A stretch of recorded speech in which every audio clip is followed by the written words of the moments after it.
నేను కానుక ఇచ్చా, నేను అయ్యి ఇచ్చా, నేను మందిరానికి స్థలం ఇచ్చా, నేను ఆ కుర్చీలు ఇచ్చా, ఆ వంట సామాన్ ఇచ్చా, అయ్యి ఇచ్చా అని చెప్పని ఆడ పెత్తనం చేసామనుకో, ఇక అంతే. పరదేశులము ప్రియులారా మన పురమిది కాదెప్పుడు, అట్నే పోవాల్సి వస్తుంది అప్పుడు. ఇక అంతే, చేయగలిగే ఏముడు. మర్యాదగా నువ్వు ఇచ్చావా, నీది కాదు ఇక అది వ్యవహారం. దాని మీద పెద్ద పంచాయతీలు పెట్టమాక, అసలు పంచాయతీ పెడతాడు దేవుడు. ఎరా మీ నాన్న బోచ ఏదో మీ అమ్మ బోచ ఏమన్నా నీకేమన్నా చెప్పిందా? ఎవరు అప్పులు ఉన్నారు, ఎవరికి ఎంత అప్పు ఇవ్వాలి, ఎవరి దగ్గర నుంచి ఎన్ని అప్పులు రావాలి, బంగారం ఏడుంది, ఆస్తి కాగితాలు ఏడున్నాయి, ఏమైనా చెప్పిపోయారని అప్పుడు పెడతారు పంచాయతీ. మొన్న ఈ మధ్య ఎడ్లపాడు మండలంలో సొలస గ్రామంలో ఆస్తుల కాడ వివాదం అయ్యి తండ్రి శవాన్ని రోడ్డు మీద పెట్టి మెలకుండా చూస్తున్నారు. వాళ్ళ దడుచుంటే కూతుళ్ళను కొడుకు మా సంగతి తేలితేనే, ఆస్తుల వ్యవహారం తేలితేనే అప్పుడే శవయాత్ర అన్నారు. సిఐ జోక్యం చేసుకొని వాళ్ళిద్దరిని గద్దించి ఊళ్ళో పంచాయతీ ప్రెసిడెంట్ల మాట కూడా ఇలా సిఐ లైన్లోకి వచ్చే కానీ ఎవరో కంప్లైంట్ పెట్టినట్టు ఉన్నారు, ఇక్కడ జరుగుతుందా ఇది సంగతి అని చెవులు జాడిస్తే అప్పుడు వచ్చి భూస్థాపన చేశారు. ఇలాంటి పంచాయతీలు పెడతారు, ఎగస్టాల్ చేస్తే దేవుని సేవలో నువ్వు ఏదైనా ఇచ్చావా? నీది కాదు అది.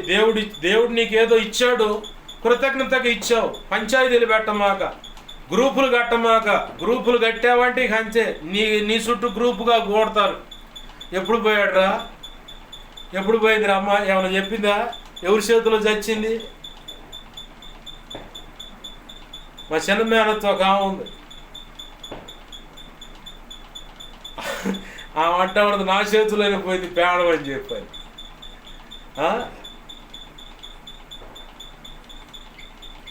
ఇక్కడ చెప్పుకోవాల్సి వస్తుంది. గ్రూపులు కట్టావంటే నువ్వేదో ఇచ్చేసావు, అయిపోయింది అంతమటికే. దైవజనుడి మీద నువ్వు పెత్తనం చేయడానికి ప్రయత్నం చేయమాక, నీ పతనం మొదలైంది.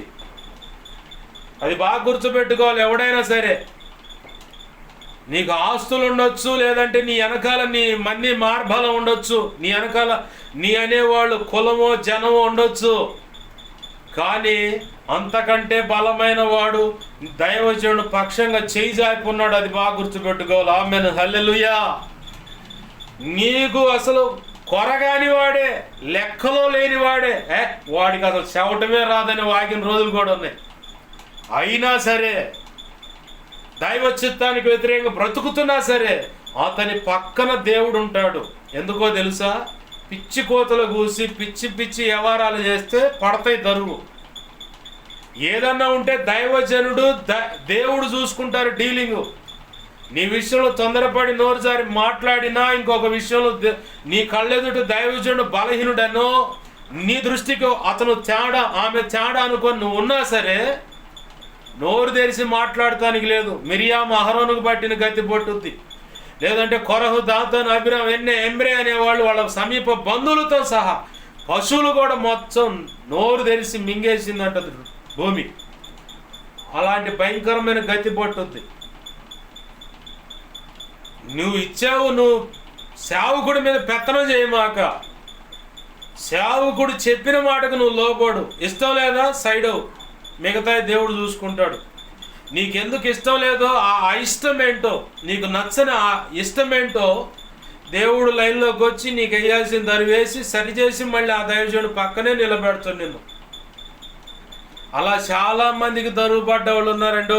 నేను చూశాను. ఈ 10 సంవత్సరాల పరిచారకుడుగాను, లేదంటే 6 సంవత్సరాల పరిచారకుడుగాను, ఈ 4 సంవత్సరాలు సేవకుడిగా నేను నడిచిన విధానంలో బాగా గమనించిన నేను మనంతా రీసెర్చ్ వ్యవహారమే. సంఘంలో అయినా సరే, బయట లోకంలో అయినా సరే, అంతా రీసెర్చ్ చేస్తూ ఉంటాం.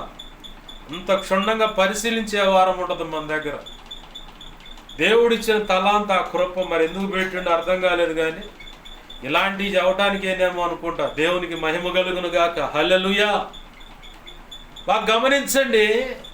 నువ్వు దైవజనుడి మీద పెత్తనం చేయడానికి లేదు. నోరు మూసుకొని చెప్పింది విను. నచ్చలేదా అసలు సాక్ష్యమే బాగోలేదా, ఇంకో సాక్ష్యం బాగుండి నీకు నచ్చినటువంటి దైవజనుడి దగ్గరికి వెళ్ళిపో. అక్కడున్న నువ్వు బెరగవు, ఇంకా దెయ్యాలకు కొంపగా మారిపోవచ్చు నువ్వు. అనేకమైన కంపెనీ దెయ్యాలు వచ్చి నీ హృదయంలో నీ దేహంలో నిలవ ఉంటాయి. ఆ తర్వాత నీ ఇంట్లో తెస్తేస్తాయి. ఇక చివరికి ఇంకేమీ లేదు, దెయ్యాల కొంపే నీ దేహమైనా నీ ఇల్లైనా. కాబట్టి ఈ మాటలు నమస్కరించి మనస్కరించి ఏంది నీ పద్ధతి లేదు, నువ్వు వెళ్ళు. నచ్చలేదా, అతని సాక్ష్యం బాగోలేదా, బోధే నచ్చలేదా, ఓ ఇంకో సాటికి. ఆయన కూడా అనుకుంటు ఈ తలకాయ నొప్పిపోయింది, ఈ నుంచి ఇక 10 మంది మా తప్పుడు దారిలోకి వెళ్ళకుండా, తప్పుడు నిర్ణయాలు చేయకుండా, తప్పుగా మాట్లాడకుండా ఉన్న ఈ నలుగురినైనా జాగ్రత్త చేసుకొని ప్రయోజకమైన పాత్రలు చేద్దాం అనుకుంటాడు. నువ్వు ఎప్పుడు పెత్తనం చేయడానికి ప్రయత్నం చేయమాక. చేతనైతే ఊరు అహరోన్ లాగుండు, ఇంకా చేతనైతే లోక 8వ వచనంలో చెప్పబడినట్లుగా పౌలు భక్తుడికి ఆ పరిచారకుల సహకారులైన స్త్రీలని ఆర్థికంగా సహకరించి వాళ్ళు మౌనంగా ఉన్నారు, చరిత్రకి ఎక్కారు. అట్టన్నా ఉండు, లేదా ప్రార్థన చేసుకొని నీదేదో నువ్వు చూసుకో, అంతే. ఇంకెక్కువ చేయమాక, తేడా పడతావు.